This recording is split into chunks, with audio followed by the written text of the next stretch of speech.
Hey, well, good morning officially, and happy Wednesday to everybody here. This is our monthly Lunch and Learn. This month we have Journeys presenting for us today. Now, before we actually jump into some of that content, there's a couple things I just want to mention. The first thing is a plug. We have been pushing peer mentoring for months now, and we are going to continue to try and drive people towards that service.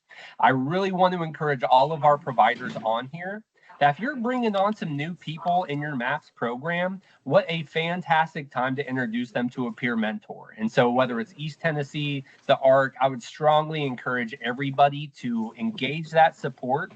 We want to grow that program so that we can better understand how we can use that to grow the program beyond what we're doing right now. And so we got to get people into that program. So I encourage you all, please reach out to Bree, use our referral. Let's go ahead and get more people into that peer mentoring program. Now, the second thing I want to mention in brief, I'm super duper excited about, and you will see when I send out this recording of our session today, I'm also going to include an update to our training guide. A lot of you know that for a long time, the Wayfinder, you had to complete the training, the ELP portion with a participant. We are actually updating that training. And so that will be issued with this recording to let people know that moving forward, you can actually take the Wayfinder training and complete the ELP with a demo individual. And so as long as we're still completing those routes, we will not have to complete it with a participant. Reason being, and it may be obvious to some of you all, that a lot of the timing of the onboarding of new staff did not always comport with new participants engaging their travel training. And so we wanted to make sure that all of our MAPS staff and all of our providers could get everyone trained up in Wayfinder so that when someone does need to engage the travel training, we already have somebody trained. And so that's going to be something to be on the lookout for when I send out this recording.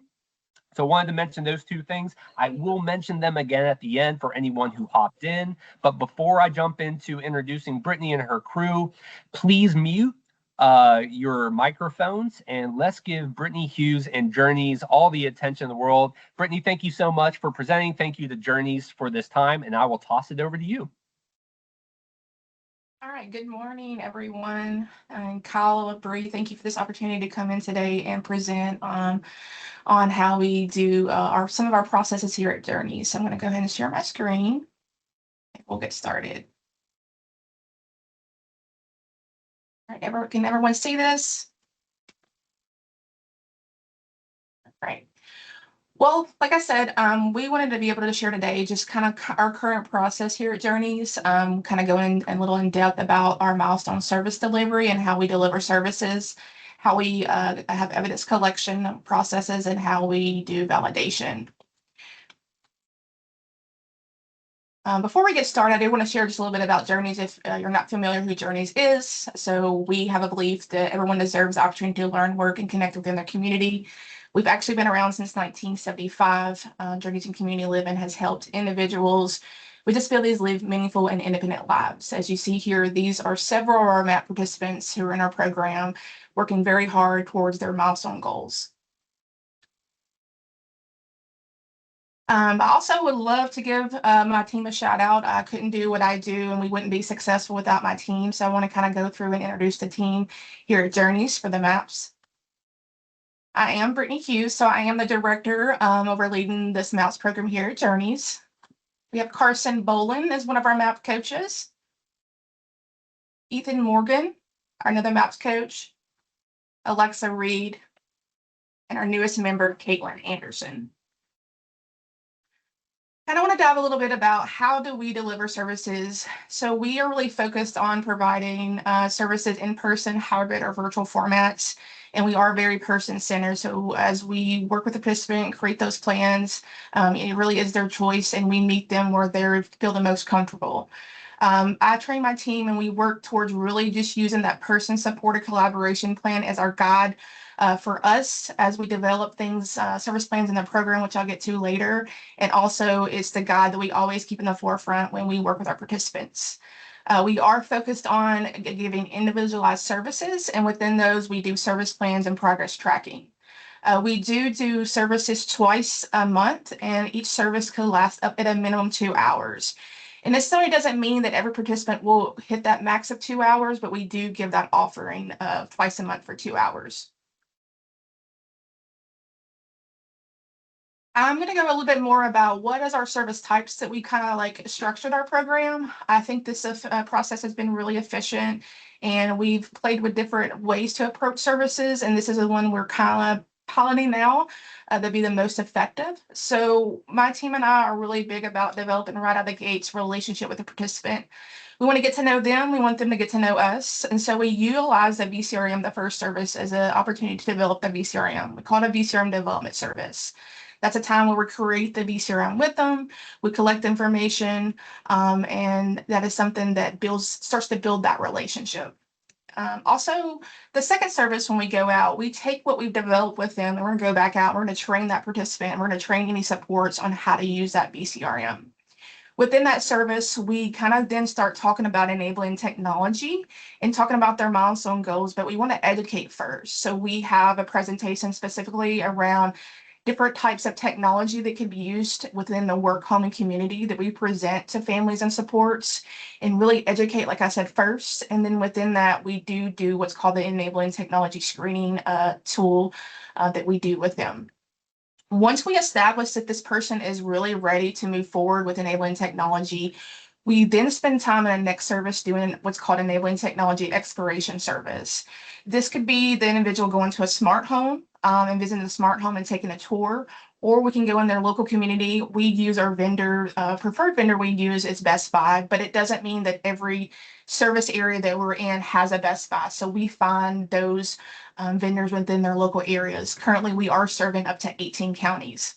And then lastly, we have what's the milestone service. So we really come out of the gates, and then we start working on the milestones specifically they chose to work on first. Now, as far as our services, what do we focus on? We have found that we have 52 participants right now, and everyone learns differently. So we really have to strategize our approach on how we teach each person. We can teach by the participant by using virtual reality when we work individually one-on-one services. We can teach the participant using enabling technology that we've incorporated and got for them. We can teach by using certain curriculum that we have purchased, different curriculum that meets the needs of different participants. And then we can also teach by using hands-on experience. As you see here, a couple of different pictures. We have a picture of a curriculum that we had been using with a participant, and then once she got done, we had a test at the end that we're working on. We use several different companies for curriculum. And then we have here another MAPS participant who is practicing on hands-on like home safety. And then below, also a participant who is working on cooking safely in the kitchen. And then below, we have someone who's working on financial management, but she's needing to work on just understanding the concept of money. So we have different strategies on how we teach that. And then lastly, just an example of how we utilize virtual reality. At the bottom, we have a young man who's looking to be able to use a fire extinguisher and navigate through that. As you see, there is the coach on the other end who is navigating and watching as he's utilizing the virtual reality. So as far as documentation approach, so even though we do the services, what's really important as well is that we obtain and collect really good documentation to show the things that we're doing with the participant. We are very person-centered. We want real-time documentation. We want visual evidence that's driven. We are very organized and audit ready as we utilize our processes. We have consistent workflows and SOPs that we have established within our program. And then we want to ensure that we're meeting the compliance and quality assurance for the state. So kind of like our flow as far as our service delivery is, we deliver the service, we create a service plan, we collect that evidence in the service, we then upload that evidence into their files. I then review all documentation, and then I submit it for validation, and then we submit it for billing. This is another approach that we take besides taking pictures, videos, and doing assessments and different things like that. I found this to be very productive, and I think it really helps to collect all the information that also aligns with our monthly reviews that we do. So before every service, the MAP coaches are required before they even go out to a service to write a pre-service plan. And then once they return from services, they have to finish up this plan. We call it a post-service plan. There is one plan for each participant per service. So for example, if before the services, they're required, if you see the service plan on the right, to collect the information on who is the participant, the date of service, the map coach, the milestone they'll be working on. They have to let me know what's the learning objective for the day, what is the planned activity or lesson they're going to be doing with the participant, and the location of services. That is all they have to complete for the pre-plan. Now, when they go out and conduct the service and then they come back, they are required to then go in and fill out the post-service. And this tells me what tools were used or curriculum was used in service. How is the VCRM used in the service? Because we want to continue to put that in the forefront of utilizing the VCRM. And then they have to tell me the story from the time they got to the time they left. Tell me the story and paint the picture for me of what you did in services with the participant. And then lastly, they are able to give their observation and feedback of services and explain a little bit more on how the participant's progressing. So milestone evidence collection. So again, service plans, we do assessments, we take photos and videos, and then we use monthly check-in forms. That is really the meat and potatoes of what we do for evidence collection. I will say it's so important. I tell my team when you go out, we want to have a service plan that aligns and the pictures align. We don't want to go have Jane Doe doing a service cooking, but then we have Jane Doe having a picture of petting a dog. The service plan and the picture needs to tell a story for the audience who's going to be reviewing this. In this case, it would be the innovation coordinator and anyone else from a state level who looks at this evidence. So as far as assessments, this is just a quick little snippet of just one of many assessments. We have some assessments created for every single milestone. Within every milestone, we have assessments for certain things within the milestone we're teaching. So we have a very robust database full of different types of assessments. But this just gives you an example on the right here of a budgeting and how to create a budget and assessment. So say they're working on the financial management milestone, we want to complete a pre-assessment with them to gain that knowledge and help us as a team to understand where do we start working with this participant? How do we start building these service plans and things that we're going to do with them to help them reach that goal? And it helps us put a strategy in place. And then lastly, once they accomplish their goal, we use the same kind of format of assessment to do a post-assessment with them because we want to then see and compare the pre-assessment and the post-assessment, how they've progressed towards this milestone.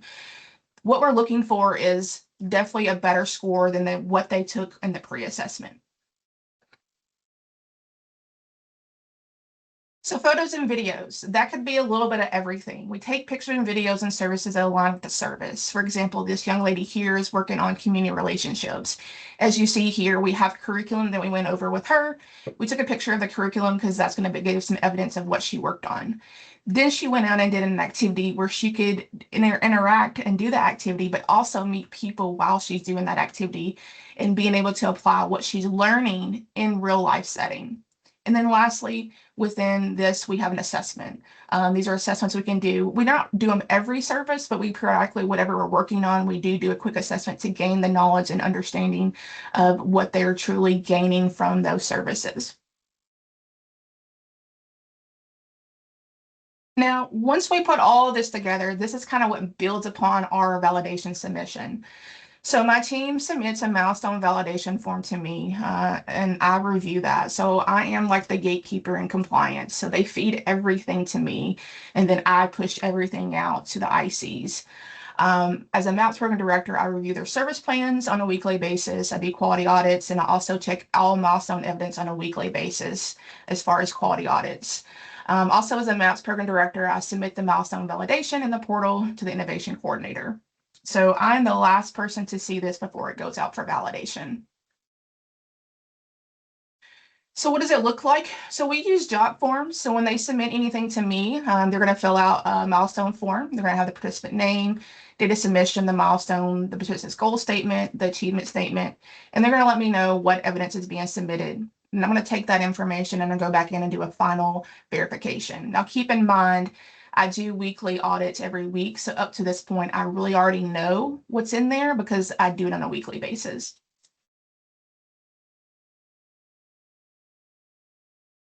This here just kind of gives you an example of how we collect. So we are very thorough on our naming conventions. We want to kind of help the ICs be able to paint that picture when they have to submit it to get approved. So we, for example, here we have Devin Yuri. Home safety is a milestone he's working on, and then the data service just 12.9. If you see on the right-hand side, milestone evidence we collect, we have assessments in there, we have pictures and things. And so the idea is the service plan date and the milestone evidence date matches. So when you go look at this, you can pull up both and it's going to tell you that story for this participant. And then lastly, we really have built our program out of using Microsoft Teams. We're very heavy in different types of chats on how we do things we utilize. We also have built out participants' electronic files. So we have files we keep all their service plans in. We have a file for all milestone evidence. We have files that we keep their ET plans in. And then we have a file for any enrollment packets for the program that they filled out to enroll here at Journeys. And then we keep their plans in that file as well. All right. And that's pretty much it. I'll open the floor if anyone has any questions.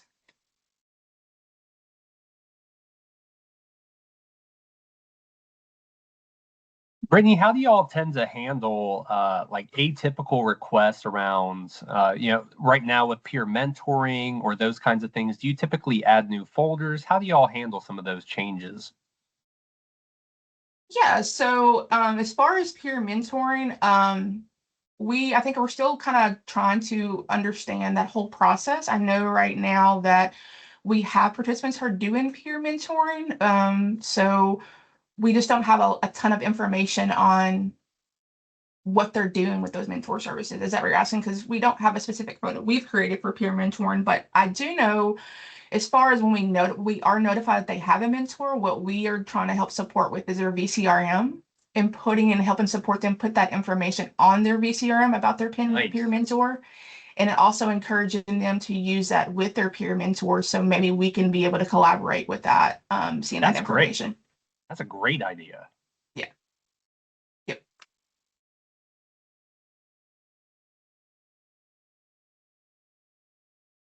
Any other questions? Brittany, you do have a question in the chat about how many individuals you're assigning to each MAPS coach for Journeys. So I'm assuming this is looking at what your caseloads are looking like for the agency. So that's been a great question. So we're going into our third year of our program, and we have looked at different caseload sizes. We started off originally with 19 per caseload traveling. That was and we piloted out for a little while. It was not successful. We then dropped the caseload down to 16 and we piloted that out for a little bit to collect data. We found that not successful. We have actually come in and set a hard set on 1 to 12 ratio. So right now my coaches will carry a 12 caseload. And we looked at it and how we do it is 2 services a day. So they'll have 3 days a week that they're doing, 2 services a day, and then they'll have 2 days a week of admin time. And so that admin time is to be able to get to catch up on emails, we use Map Habit a lot, so they have to build out stuff in Map Habit.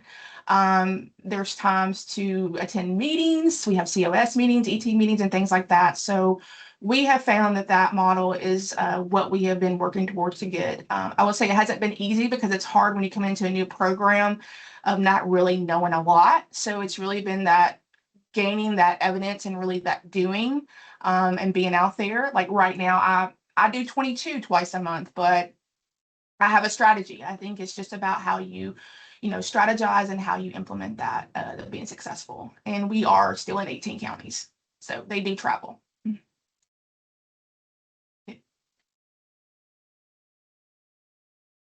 Go ahead, Katina.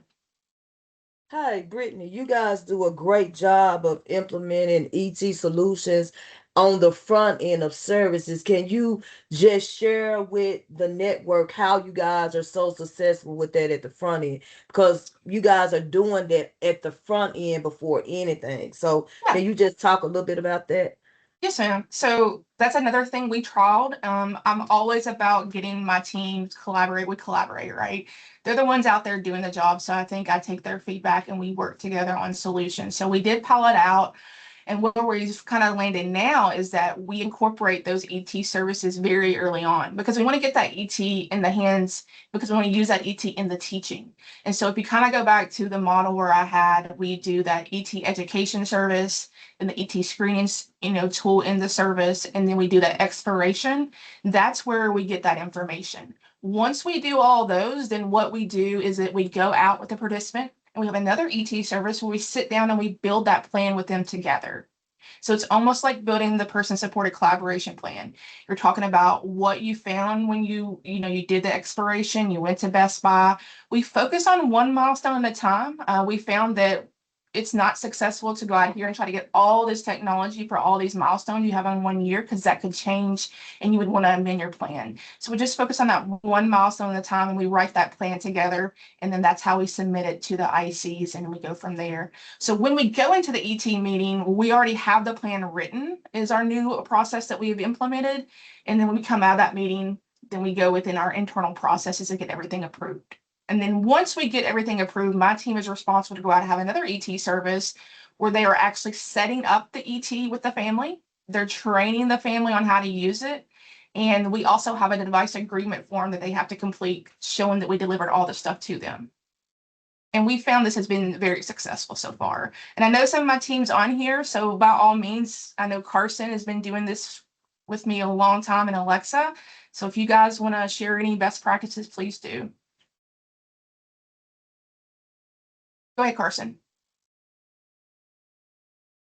Hello, I'm Carson. I'm one of Brittany's map coaches. Did just want to say, yeah, I mean, I think that's exactly it. I mean, we often find that when we're working with our people, the biggest thing holding them back on validation and on actually being able to achieve a milestone independently is just having the technology. So there's been a lot of benefit from getting in right there at the outset of just like getting that technology, especially because we all know it can definitely be a process to get through the entire tech acquisition. Go ahead, Kyle. Hey y'all, this is Kyle with CNS in East Tennessee. Great job, Brittany. I was taking a lot of notes over here. Thank you. You touched on submitting the evidence to the Charles Lee Center. Can you go one level down on what that looks like, what your format looks like for getting and compiling that evidence and getting it to the Charles Lee Center in a streamlined way? Yep. So we use a VCRM. So on every participant's VCRM, we have what's called a milestone evidence layer, and every milestone is listed on there. So as I mentioned before, kind of going back to that slide where we have folders. So what I do is I use the Teams, and then each folder, you can hit share, and you can email that folder over to the maps validation into the IC, and they'll get access. When you also put the IC's information in there, you can copy a link. I then take that link back to the VCRM. So I'll have let's give you an example, personal hygiene and self-care. Then I'll click in there and I'll have service plan. I have a link. Milestone evidence, I have a link. And so when I submit everything, the IC, all they have to do is pull up the VCRM, go down to the milestone evidence layer, click on the service plan, click on the milestone evidence, and they can pull up both of the files. So then they have both files, as I showed you in that one slide, where they have the service plans and they have the pictures. And then that's where on their end, they start doing, putting all that together to submit, to get that validated. Good. All right.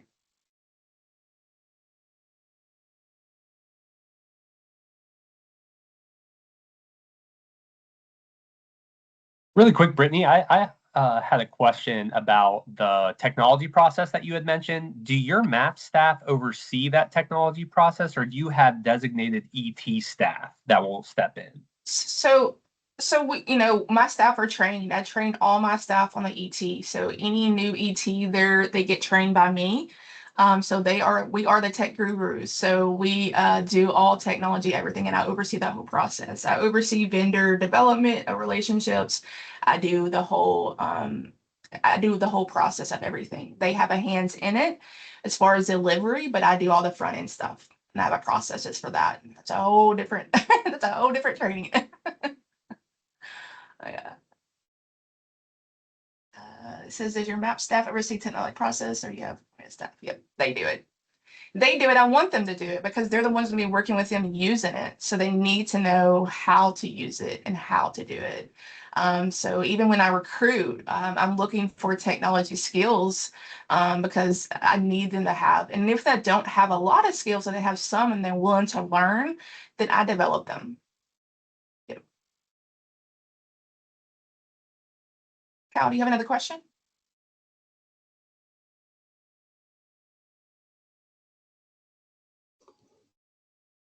Sorry about that. Anybody else?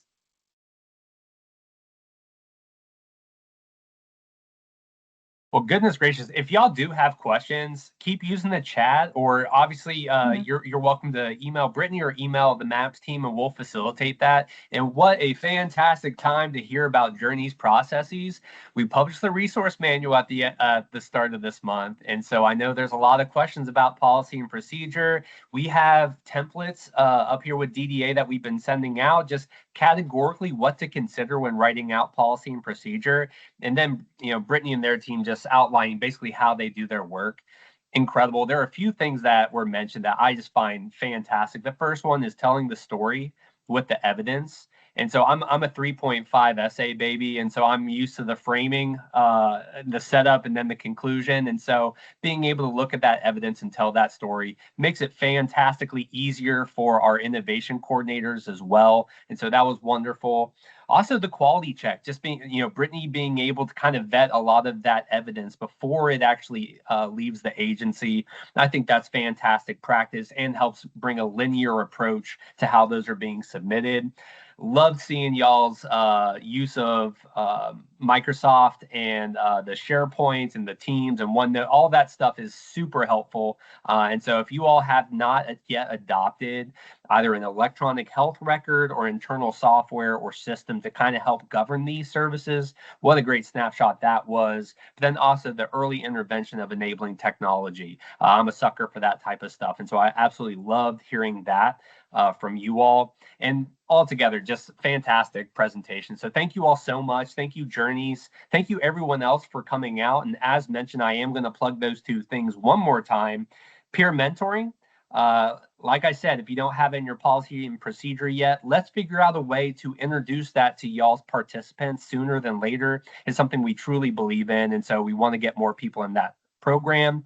Secondly, as mentioned, the Wayfinder travel training. Previously, we required that you had to take the ELP portion with a MAPS participant. When I send out this recording, you are also going to get that update to our training. So you will be able to see that. We do have to give y'all the 30-day review before we publish it formally. But moving forward, you all will be able to complete that ELP by your lonesome, so long as you're still creating a route, but you will not have to go through it with a participant. Now, that said, I find it really helpful if you are taking a participant through it and engaging and building up those routes with a person. But that said, just for the sake of being able to get our people trained up and compliant, that is a change that is going to be coming out later this month. But any other questions? I'm looking over at the chat. Doesn't look like anything new. I did see Jen's comment there about being able to use the VCRM for that evidence. Fantastic. Love that as well. But if there are no other questions, I will go ahead and say thank you all. I will stop our recording and give y'all the rest of this hour back. Thank you all. And up the Gooners.